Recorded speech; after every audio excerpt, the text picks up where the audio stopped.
सभागार में उपस्थित जम्मू कश्मीर प्रशासन के सभी अधिकारी, community health centre, district hospital, Ayushman आरोग्य मंदिर से आए हुए सभी साथी, सभी बहनें तथा मित्रों,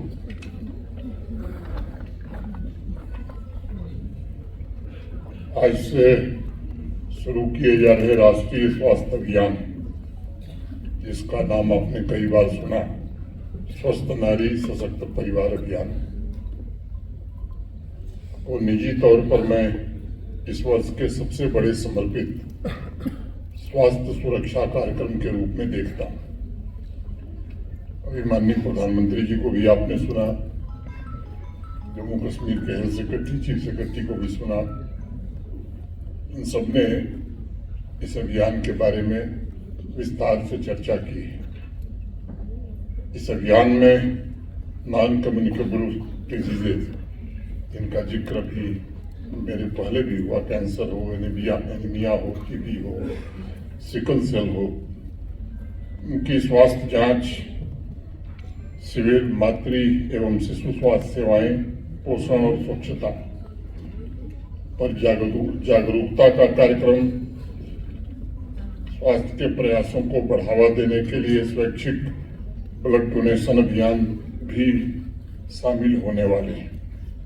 इस अभियान के तहत विशेष रूप से महिलाओं और बच्चों में anaemia, NCD, polycystic ovarian diseases,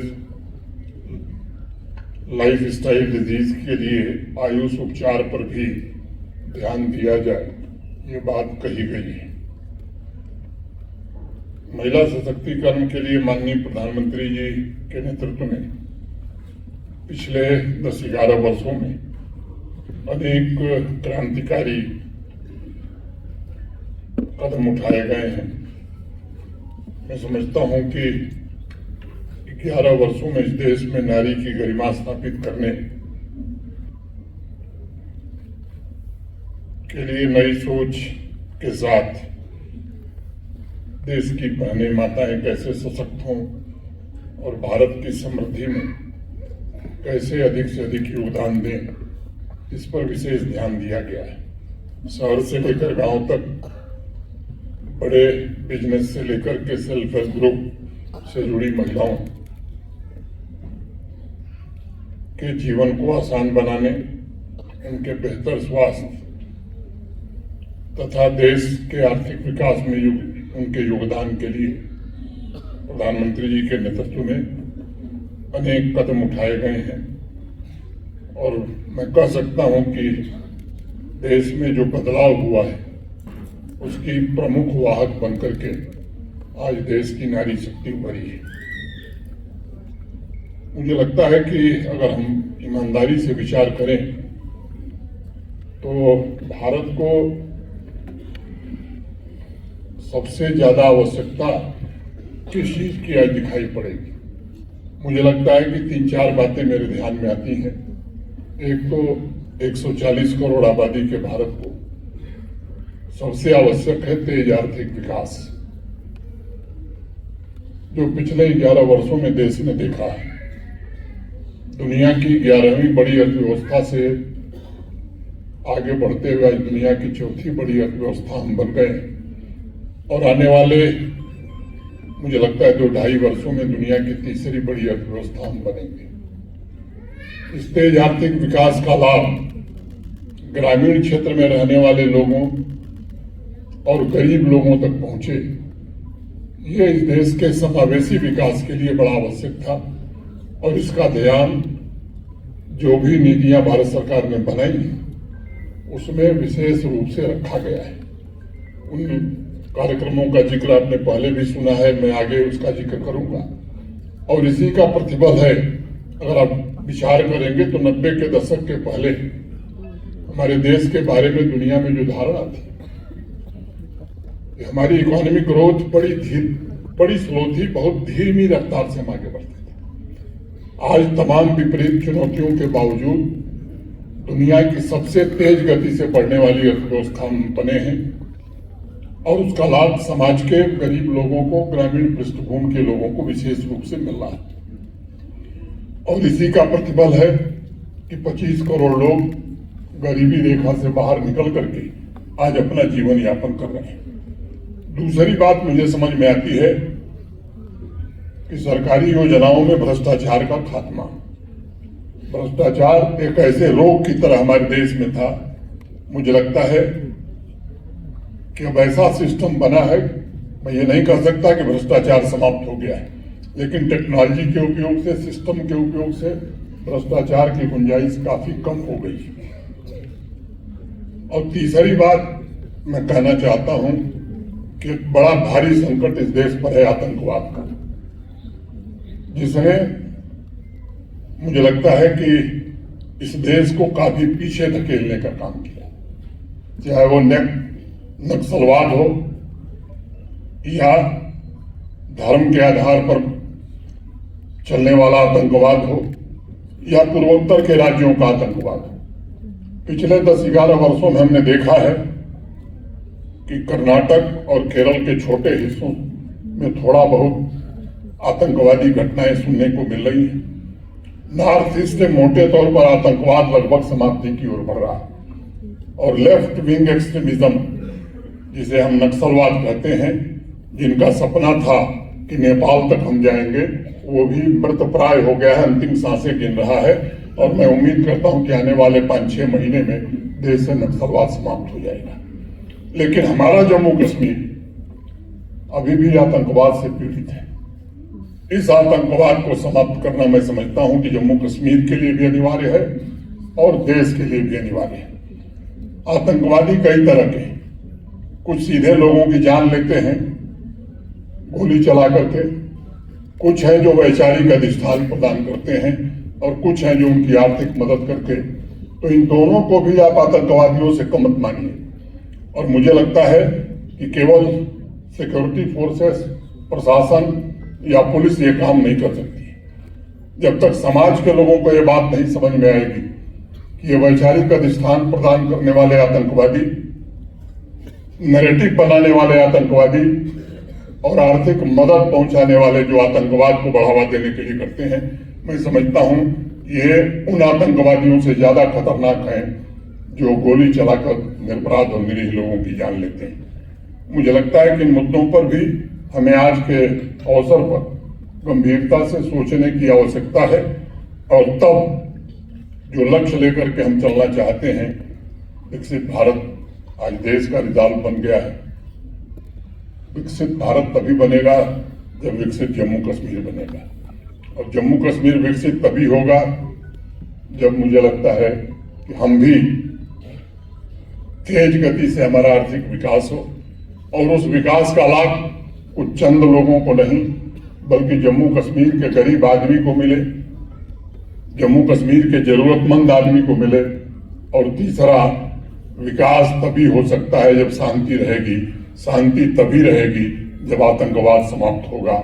मैं समझता हूं कि इस पर भी मेरा निवेदन होगा कि सबको निश्चित रूप से विचार करने की आवश्यकता है। अब महिलाओं का जहां तक सवाल है, याद है लोगों को टॉयलेट के लिए संघर्ष करना पड़ता था, खासतौर से हमारी बहनों को पानी के लिए संघर्ष करना पड़ता था। आज देश में और जम्मू कश्मीर में, देश में अगर देखें तो 15 करोड़ से ज्यादा घरों तक जल से नल पहुंच गया है। दैनिक जीवन के संघर्ष से अनेक बहनों को ग्रामीण इलाकों में मुक्ति मिली है। लकड़ी के चूल्हे पर खाना बनाते बनाते अपने स्वास्थ्य और आंख को जोखिम में डालने वाली बहनें, मैं समझता हूं कि उज्ज्वला योजना के कारण करीब 11 करोड़ से ज्यादा घरों तक मुफ्त में एलपीजी कनेक्शन मिला है, जिससे सबसे ज्यादा लाभ हमारी महिलाओं को हुआ है। ग्रामीण इलाकों में महिलाओं को अपने स्वास्थ्य सुरक्षा और गरिमा को दांव पर लगाकर क्या क्या नहीं करना पड़ता था। आज देश में 12 करोड़ से ज्यादा शौचालय बन गए हैं और इसका लाभ मुझे लगता है कि माताओं बहनों को बिना चिंता के मिला है। आजादी के इतने वर्षों बाद मिट्टी के तेल के दिए और लौ से अनेक परिवारों में बहनों की जिंदगी चलती थी। सौभाग्य योजना के अंतर्गत 100% ऐसे घरों तक बिजली पहुंचाने में देश में और जम्मू कश्मीर में सफलता मिली है। 3 दशक तक ऐसी अनेक प्रथाएं थी जिनके कारण बहनों को काफी परेशानी उठानी पड़ती थी। ऐसी अनेक प्रथाएं मैं समझता हूं कि देश में समाप्त कर दी गई हैं। पीएम मुद्रा योजना में अभी जिक्र मेरे पूर्व प्रधानमंत्री जी ने खुद किया। 52 करोड़ से अधिक अकाउंट होल्डर्स हैं और उसमें 70% अकाउंट जो है वो महिलाओं के हैं। वो एंटरप्रेन्योर बनी है पिछले 11 वर्षों में। जनधन योजना के तहत 10 करोड़ 66 लाख से ज्यादा बैंक अकाउंट महिलाओं के नाम से शुरू हुए हैं। पीएम आवास योजना ग्रामीण की 73% लाभार्थी देश की बहनें माताएं हैं।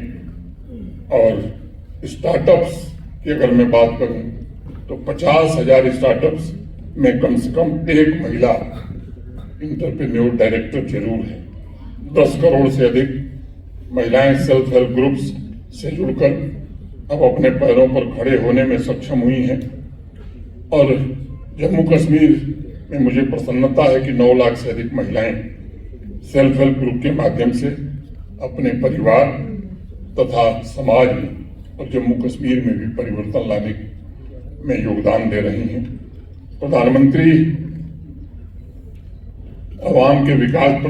जी ने आवाम के विकास को महिलाओं के विकास से जोड़ा है और इसलिए जम्मू कश्मीर की माताएं बहनें भी आज इस संघ राज्य क्षेत्र की विकास यात्रा में सबसे आगे हैं। चाहे स्पोर्ट्स हो, इंटरप्रेन्योरशिप हो, इनोवेशन हो, सभी क्षेत्रों में महिलाओं ने अपना झंडा गाड़ा है। जिस यूनिवर्सिटी के कन्वोकेशन में मैं जाता हूँ 75% गोल्ड मेडल आज बच्चियां हमारी ले रही हैं।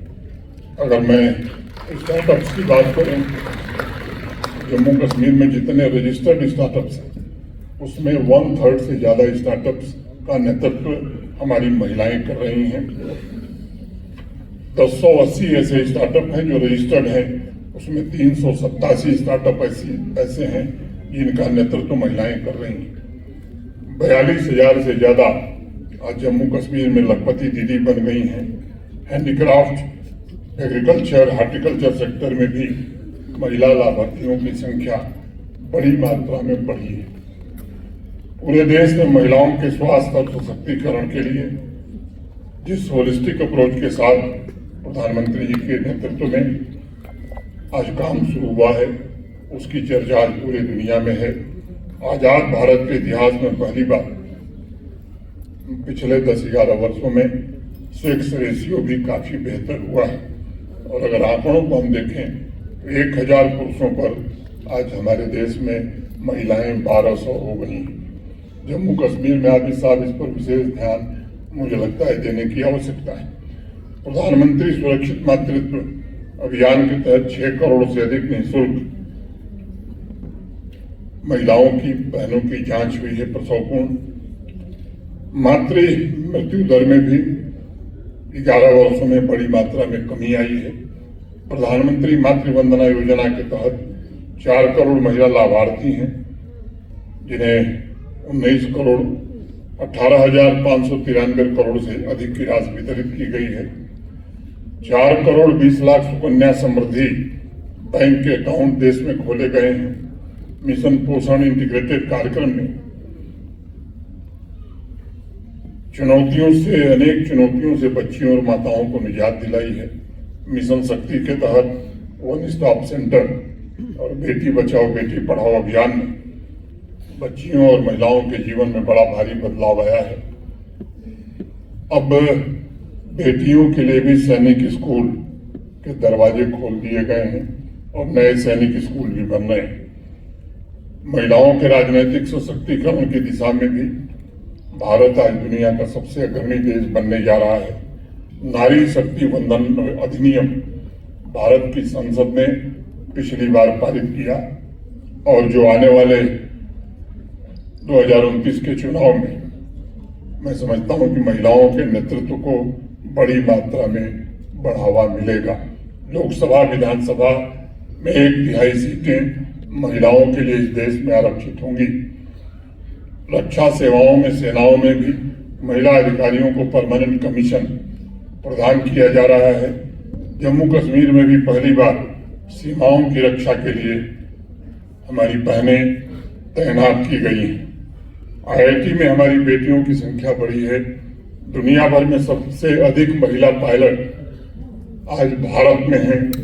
भारत में लगभग 50% साइंस और टेक्नोलॉजी की ग्रेजुएट हमारी बच्चियां हैं, जो पूरे दुनिया में सबसे अधिक है। ये सभी आंकड़े इस बात की गवाही देते हैं कि पिछले 11 वर्षों में आधी आबादी के सशक्तिकरण की दिशा में बड़े बदलाव आए हैं। नारी शक्ति अब नई ताकत से राष्ट्र की समृद्धि सुनिश्चित कर रही है। मैं मानता हूं कि अगर परिवार में महिला स्वस्थ है तब उस परिवार में खुशहाली और समृद्धि दोनों आएगी। एक खुशहाल और समृद्ध परिवार मजबूत आवाम और राष्ट्र की नींव बनाने की क्षमता रखता है। इसलिए परिवार का नेतृत्व कर रहे नारी शक्ति के स्वास्थ्य को सर्वोच्च प्राथमिकता देते हुए इस अभियान को लेकर जम्मू कश्मीर प्रशासन आगे बढ़ रहा है। मैं आप सबसे निवेदन करता हूं कि जिस भी पंचायत में, ब्लॉक लेवल पर, शहर के मोहल्लों में जहां भी ये हेल्थ कैंप लग रहे हैं, मुझे लगता है इसमें बड़ी संख्या में आप भाग लें। माननीय प्रधानमंत्री जी ने भी इसका आग्रह किया है। एक होल ऑफ गवर्नमेंट अप्रोच के साथ सभी डिपार्टमेंट मिलकर के काम करें।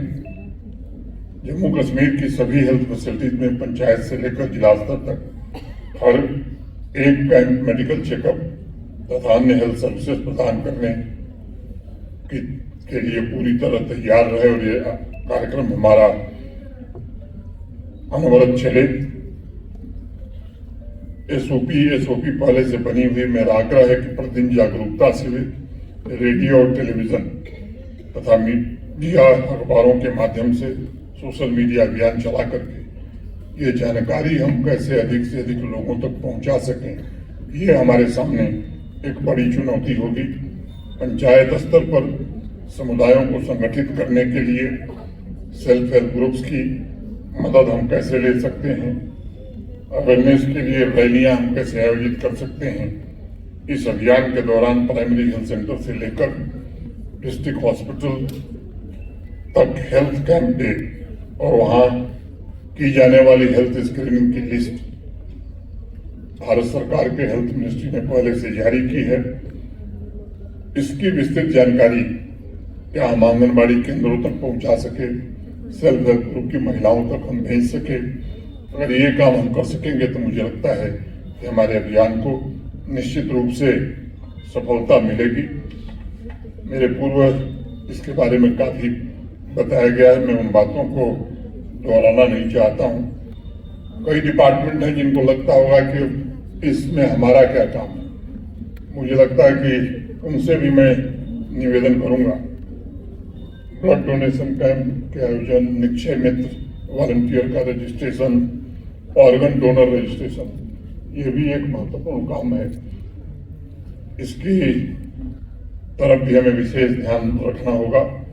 मैं सभी डिपार्टमेंट और आवाम के प्रबुद्ध जनों से भी निवेदन करूंगा कि जन भागीदारी की स्पिरिट से इस अभियान को सफल बनाने में हम सब जुटें। अनेक विभाग हैं जिनके कार्यालयों में अभी भी गंदगी है।